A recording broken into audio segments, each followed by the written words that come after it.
Hello, and welcome to day 21 of 100 Days of Tonalism. This is your resident painter, M. Francis McCarthy, and today we're going to be doing a study of a George Inness painting called Out of the Studio Window, Montclair. I don't know much about this piece. I've never even seen it before researching images I wanted to do for this project, but I decided to do it because, well, it's a pretty cool little painting, first of all. To me, it looks like mid-period Inness, late mid-period, possibly. It's vertical, which I really liked. I was looking for ways to get, at least 10% or more of the paintings in this series vertical. So today I'm just going to read a bit about Inness from a book called Inness Landscapes by Alfred Werner, and it's a pretty cool book. It's like a big picture book.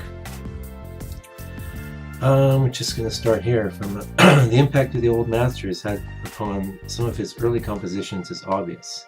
He knew these masterworks only from engravings, which he carried with him even while sketching in the open air. His first stay in Europe, 1850 to 1852, acquainted him with the works of the Barbizon school, a name given to a very loose association of painters who abandoned Paris for the little village of Barbizon at the entrance to the forest of Fontainebleau.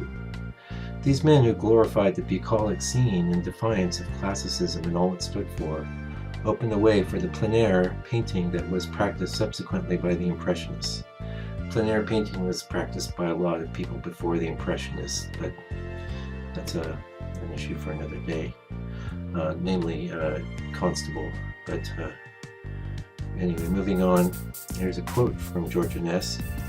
As landscape painters, I consider Rousseau, Daubeny, and Corot among the very best.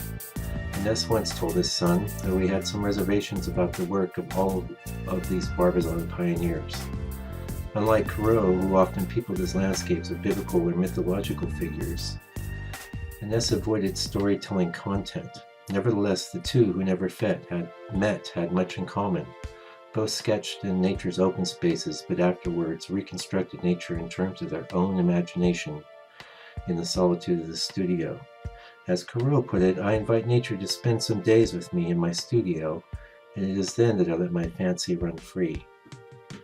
So, we have talked before about the major influence that Corot had on Inness, and I think he's probably older than Inness by about 15-20 years. I'm not sure about that, but without Corot there's no Inness, and without Inness there's no tonalist movement.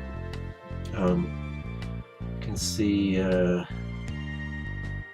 we're not that close to the end of the video, but probably close enough for me to recommend that you guys visit my site, landscapepainter.co.nz, that's co.nz. And there you can see some of my own artwork, which is tonalist inspired. And there's also, of course, a page dedicated to this blog, which is also on Blogger. Thanks for joining me for day 21. Have a great day, and do your best to stay out of trouble.